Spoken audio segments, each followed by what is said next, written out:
এতিয়া বিনিতা চেত্ৰী ক'ত আছে বৰ্তমান? বৰ্তমান তাই মানে জয়পুৰৰ ৰাজস্থানত আছে। ৰাজস্থানত আছে। মানে জাৰ্ণিটো মানে খুব কঠিন আছিল, ইমান সহজো নহয় যিহেতু। তাৰ কাৰণে আপোনাৰ একাকাৰে 6টা বছৰ পৰিশ্ৰম কৰাৰ পিছতে এইটো প্ৰজেক্ট পাইছে। কেলেকি তাই আপোনাৰ 3 বছৰ বয়সৰ পৰাই মানে ডান্সৰ লগতে মানে জড়িত হৈ আছিলে, ডান্সৰ প্ৰেক্টিছ কৰি আছিলে। তেনেকৈ আজি 8টা বছৰ হ'ল না, তো সেইটো কাৰণে মানে ইমান সহজ নহয় আৰু তালৈকে গৈ পোৱাটো। তেনেকৈ মানে বহুত কষ্টৰ পিছতে পাইছে। মানে চিলেকশ্যনটো কেনেকৈ হ'ল? চিলেকশ্যনটো প্ৰথমে আপোনাৰ 2024 জুলাই মাহৰ পৰা আৰম্ভ হৈছিলে অনলাইন যোগেদি। তো সেইটো অনলাইন যোগেদি কওঁতে প্ৰথমে কেনেকৈ কি হ'ল বুলি কওঁতে আপোনাৰ এইটো আজিকালিতো ছ'চিয়েল মিডিয়াৰ যুগ, মানে ইনষ্টাগ্ৰামৰ থ্ৰু মানে তেওঁলোকে মানে যোগাযোগ হ'ল।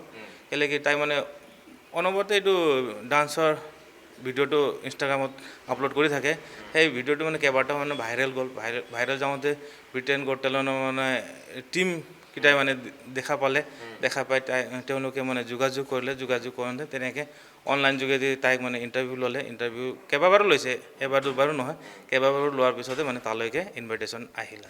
সেই ব্ৰিটিছান লোকসকলৰ সৈতে যিসকল জাজ বহি আছিলে তাতে তেওঁলোকৰ লগত ইমান সুন্দৰকৈ সলসলীয়া কৰি ইংৰাজীত কথা কৈ আছে, কিন্তু আমাৰ ইণ্ডিয়ান ইংলিছ আৰু তেওঁলোকৰ ইংলিছৰ মাজত পাৰ্থক্য আছে। তেওঁলোকৰ কথাবিলাক ইমান সুন্দৰকৈ কম বয়সতে ইমান সুন্দৰকৈ বুজি পাইছে, মানে সৰুৰ পৰাই মানে সেই চৰ্চাও কৰিছে নেকি? সৰুৰ পৰা কওঁতে আজি আপোনাৰ 3টা বছৰ ধৰিতো জয়পুৰতে আছে। আৰু তাইতো এনে মানে 3 বছৰ বয়সৰ পৰা মানে ঘৰটো এৰা বাহিৰে বাহিৰে আছে। আৰু 3 বছৰটো জয়পুৰত আছে, 2টা বছৰ মুম্বাইতে আছে। মানে তেনেকৈ আৰু বাহিৰে বাহিৰে থাকি পেলাই তেনেকৈ শিক্ষাও আপোনাৰ জয়পুৰতে হৈ আছে। এনেকৈ মানে বাহিৰে বাহিৰে এইটো শিক্ষাটো গ্ৰহণ কৰি তেনেকৈ। জয়পুৰত মানে আপুনি আনুষ্ঠানিক শিক্ষাও কৰি আছে নেকি তাত? হয়, জয়পুৰত আনুষ্ঠানিক শিক্ষাও কৰি আছে আৰু গোটেইখিনি তাতে পঢ়ি আছে তাই এতিয়া ক্লাছ 4ত পাইছেহি। ক্লাছ 4 পাইছে। আৰু সমান্তৰালভাৱে সেই শিক্ষাটো আগুৱাই লৈ যাব লাগিব। দুটা মানে পেৰেলেলি মানে চলি আছে, শিক্ষাও চলি আছে আৰু এইপিনে ডান্সৰ এইটো চলি আছে। আৰু তাত এতিয়া শিক্ষাগুৰু যোনটো আছে মানে এতিয়া হাৰ্দিক ৰাৱাত বুলি জয়পুৰৰে, তেওঁ এটা মানে নেশ্যনেল লেভেল কৰা মানুহ। তেওঁৰে তত্বাৱধানতে এতিয়া এইটো ডান্সৰ শিক্ষাটো লৈ আছে। এতিয়া কথাটো হ'ল যে আমি আপুনি কৈছে 6 বছৰ তেওঁ মানে এই ডান্সৰ লগত জড়িত, মানে জন্মৰ পৰা বুলি ক'ব পাৰি। জন্মৰ পৰা বুলি ক'লে ভুল হয়, কিন্তু 3 বছৰৰ পিছৰ পৰা মানে তাই মানে ঘৰটো এৰা। এতিয়া দেখিছোঁ ইমান টেলেণ্টটো ক'ৰ পৰা আহিল? মাকৰ নে দেউতাকৰ নে কাৰ আছিল ইমান টেলেণ্ট? এনেকৈ টেলেণ্ট মানে প্ৰথমটো আপোনাৰ কি হয় বুলি ক'লে, মোৰ ভণ্টি যোনটো তাই মানে পেহীকৰ প্ৰতি মানে তাই মানে আকৰ্ষিত। পেহীকটো মানে ডান্সৰ প্ৰতি মানে খুব মানে জড়িত, ওতঃপ্ৰোতভাৱে জড়িত। সেইটো কাৰণে তাই পেহীকৰ মানে দেখি পেলাই তাই মানে আকৰ্ষিত হয়, তেনেকৈ ডান্সৰ পিনে মানে গুচি গ'ল আৰু ডান্স। আচ্ছা, ডেন্স ইণ্ডিয়া ডান্স এনেকুৱা ধৰণৰ আছে, সেইবিলাকত পাৰ্টিচিপেট কৰিছে নাই আজিলৈকে? নাই কৰা নহয়, মানে এই আপোনাৰ ইণ্ডিয়াৰ যোনটো ছুপাৰ ডান্সাৰ হ'ল আৰু DIDটো কৰিছে, তেনেকৈ ইণ্ডিয়াটো কৰিছে কৰি পেলাই। তাত কেনেকুৱা অংশগ্ৰহণ কেনেকুৱা আছিলে? অংশগ্ৰহণ তেনেকৈ ভালে আছিলে। তাৰপিছত আপোনাৰ কিমান টপ 12লৈকে গ'লেহি আপোনাৰ ছুপাৰ ডান্সাৰ। তাৰপিছত মুম্বাইত হৈছিল বস্তুটো। তাৰপিছত তেনেকৈ মুম্বাইত যেতিয়া গ'ল, তাৰপিছত এই আমাৰ হাৰ্দিক ৰাৱত ছাৰ এতিয়া যিজনে শিকাই আছে, শিক্ষাগুৰু, মানে তেওঁৰ লগত কানেকশ্যন হ'ল। তেনেকৈ মুম্বাইৰ পৰা জয়পুৰৰ পিনে গুচি গ'ল।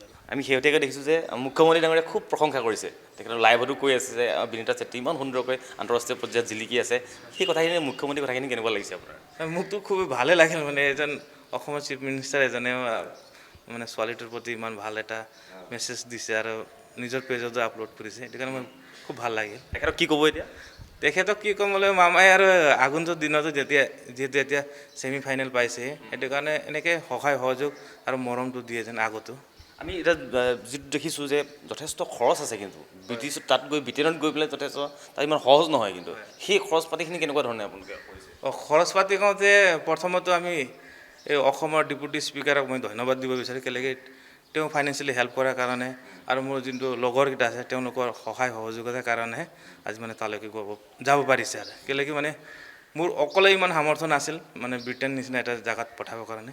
কেলেকি তাত মানে বহুত খৰচটো বহুত এক্সেছ, তুমি চিন্তা কৰিব নোৱাৰা খৰচ। সেইটো কাৰণে প্ৰথমে ডেপুটি স্পীকাৰ ছাৰক ধন্যবাদ। কিমানটো পৰ্যায়ে পাইছেগৈ এতিয়া? এতিয়া ছেমি ফাইনেল পাইছে। ছেমি ফাইনেলৰ কাৰণে এপ্ৰিল মাহত আকৌ যাব লাগিব। সেইটোত আৰু মোটামুটি খৰচ ভালেমান আছে। পৰৱৰ্তী সময়ত বিনিতা কেনেকুৱা ধৰণে আপুনি চাব বিচাৰিব? পৰৱৰ্তী সময়ত মানে তাইতো খালি ডান্সে বুলি কয়, বেলেগতো একো নকৰোৱে বুলি কয়, খালি ডান্সৰ লগতে জড়িত, ডান্সে কৰিম বুলি কয়। সেইটো সদৌ শেষত মই এইটোৱে ক'ব বিচাৰোঁ কি মানে সকলোৱে মানে তাইক আশীৰ্বাদ কৰক, মানে সকলোৱে মানে সহায় সহযোগ কৰক, কেলেকি আগত আকৌ ভোটিঙৰো কথা আছে। সেইটো কাৰণে সকলোৰে সহায় সহযোগিতা আৰু আশীৰ্বাদৰ মই কামনা কৰোঁ। আৰু এতিয়া আৰু এটা কথা, যোনটো চাউথত এটা প্ৰগ্ৰেমো হৈ আছে, যোনটো ডান্স আইকন বুলি কয়, সেইটোতো আপোনাৰ টপ 5 পাইছেহি। তাতো এতিয়া ভোটিঙৰ খুব প্ৰয়োজন। সেইটো কাৰণে মই সকলোকে মানে এই আপোনাৰ কেইটা যোগেদি মানে অনুগ্ৰহ কৰোঁ কি মানে ভোটিং ৰাউণ্ড আৰম্ভ হ'ব আৰু নেক্সট উইকৰ পৰা সকলোৱে মানে তাত মানে ভোটিং কৰিব। ডান্স আইকন বুলি এটা আছে চাউথত, এইটো মানে বহুত জনপ্ৰিয় চেনেলটো, সেইটো কাৰণে মই ইয়াৰ পৰা অনুৰোধ কৰি